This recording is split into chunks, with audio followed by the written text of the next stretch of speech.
Quando pensamos nos céus da Europa durante a Segunda Guerra Mundial, logo lembramos dos bravos pilotos brasileiros, combatendo ao lado dos aliados na Itália. Mas a história, muitas vezes, guarda camadas inesperadas. E se eu te dissesse que brasileiros também vestiram o uniforme da Luftwaffe, a Força Aérea Nazista? Essa é uma parte quase esquecida da história, a trajetória de dois brasileiros que lutaram pelo outro lado da guerra. Esta é a história de Egon Albrecht Lemke e Wolfgang Ortmann, dois nomes que nos desafiam a olhar para o passado com mais profundidade, menos maniqueísmo e um senso mais crítico do que significa pertencer.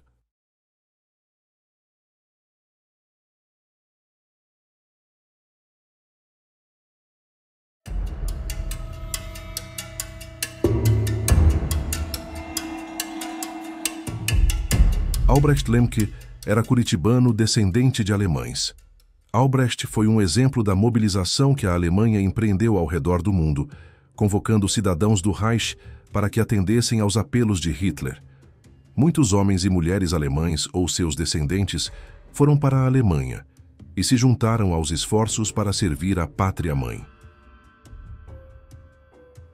Como o Partido Nazista no Brasil era o maior fora da Alemanha, não foi de se estranhar que Albrecht viajasse para lá nos anos de 1930 para se juntar à juventude hitlerista. Mais tarde, tornou-se piloto de caça e participou das ações da Luftwaffe na Europa, já com seus 20 e poucos anos, em 1940.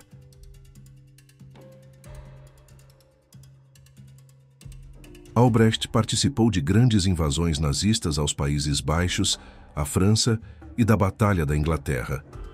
Depois, foi transferido para a frente russa, onde abateu 15 aviões. Recebeu várias condecorações, foi promovido a capitão e chefe de esquadrilha. Voltou à França no final de 1943. Em seguida, seria encaminhado para a defesa da Áustria, no início de 1944, alvo das esquadrilhas de bombardeiros aliadas que partiam da Itália.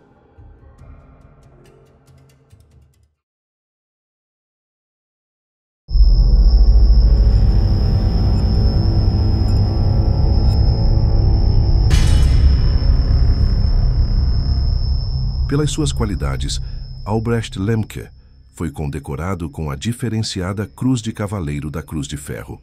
Com o grande número de baixas em combate e as dificuldades surgidas na reposição dos pilotos da Luftwaffe, muitos eram forçados a voar em inúmeras missões, quando abatiam aviões aliados em grande quantidade, razão pela qual receberam várias medalhas. Albrecht Lemke entrou para o grupo restrito de aviadores que receberam a alta condecoração alemã depois de abater 25 aviões inimigos. Servindo de modelo para a propaganda nazista, Albrecht apareceu em fotos ao lado de grandes ases alemães, como Adolf Galland e Walter Krupinski. Seguindo a elevada estatística de baixas que acompanhava os pilotos alemães, também morreu em ação em 25 de agosto de 1944. O mesmo dia em que Paris foi libertada. Em sua última missão, realizada a leste de Paris, seu avião apresentou uma pane. Quando tentava regressar à base, foi atacado por aviões aliados. Saltou de paraquedas, mas não sobreviveu. Maiores detalhes da vida desse personagem são nebulosos. Talvez o valente aviador sequer fosse considerado brasileiro pelos seus camaradas, já que havia escolhido deixar o Brasil e lutar pelo Terceiro Reich, ou nem mesmo se considerasse mais brasileiro.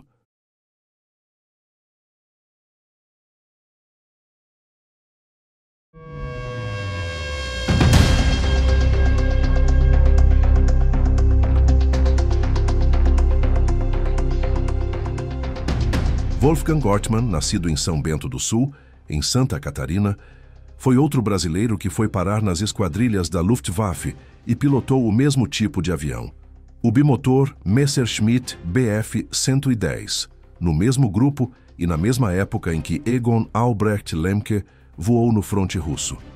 Não existe nenhuma evidência de que se conheciam.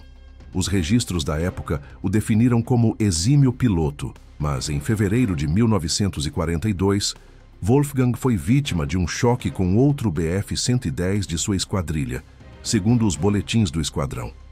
Entretanto, também existem registros de um piloto russo que alegou ter abatido os 2 aviões alemães em questão, na mesma data. A história de Egon Albrecht Lemke e Wolfgang Ortmann nos confronta com as contradições do tempo em que viveram.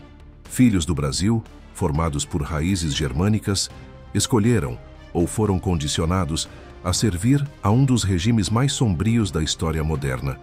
Seus feitos nos ares foram notáveis, mas a causa pela qual lutaram impõe uma reflexão pesada. Não se trata de glorificação, mas de compreensão histórica. E lembrar dessas trajetórias é também lembrar que, mesmo nos momentos mais trágicos da humanidade, as identidades nacionais, culturais e ideológicas se embaralham, e nem sempre o que parece simples, de fato é.